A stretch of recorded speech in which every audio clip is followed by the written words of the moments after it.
Hi there. My name is Marcie Schwartzman. I'm an artist living and working in upstate New York.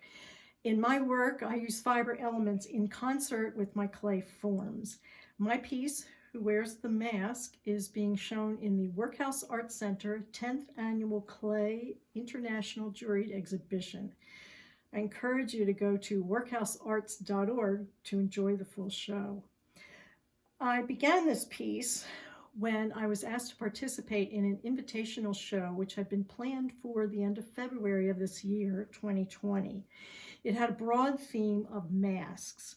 So I started thinking about this piece a little over a year ago, and my musing on the theme kept bringing me back to identity and what we show the world, the masks that we wear.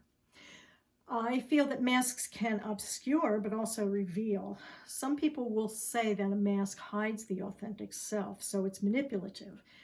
I don't think we can ever fully hide ourselves, but maybe just letting a little bit of us show can help us ease into a situation where we begin feeling more comfortable with revealing more of ourselves and allowing others to reveal more of themselves. The viewer's given some knowledge, but maybe not full knowledge. The right mask can perhaps help us usher in our authentic self. An obvious challenge, though, is to know which mask to wear at which time. Another complication is, do I always know which mask I wear and how it is seen by others? How many masks do I wear? This piece is meant to prompt the viewer to focus on those questions. And I do that with contrasting materials and layers, with each element intended to make more of its partner elements, to allow the viewer to see some of what it obscures without the intention of concealment. My contrasts are clay and fiber, black and white, smooth and rough, shiny and matte, cotton and wool, knitted and woven, handcrafted and found. So for instance, the screening does not conceal the glaze, but it softens the high gloss of the glaze. The knitted wool softens the strong regularity of the weave, but you still know the color. You see less of the smoothness of the glaze, yet there's more texture, which segues into the highly textured part of the piece. Similar but different. And what of the original surface? Doesn't the satin glaze make the textured glaze more noticeable? They're the same color.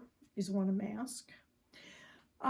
In optics, white is thought of as holding the full spectrum, while black, the absence of light. We think of ourselves as the sum of all of what we are, but we can also be described as all the things we are not. Think of the use of negative space in drawing and painting. There are different ways of considering the authentic self.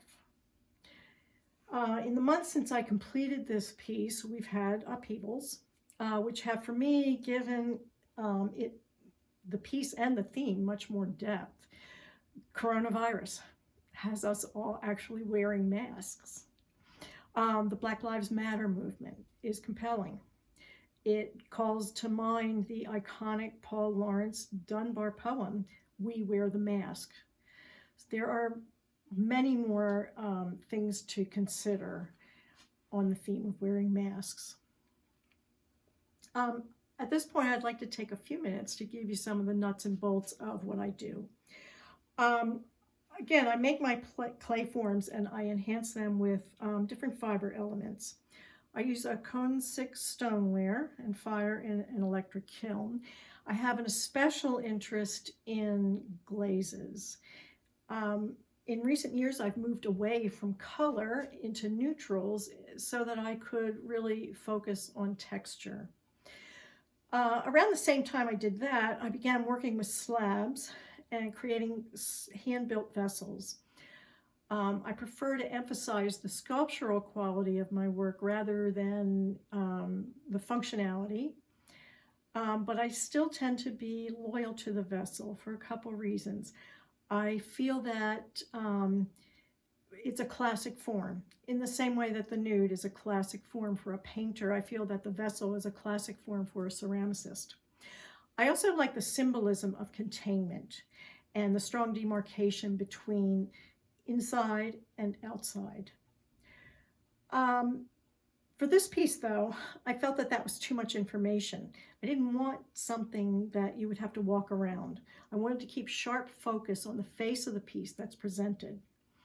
Also, with all the contrast that I was introducing, I needed one strong element to be a starting point, grounding.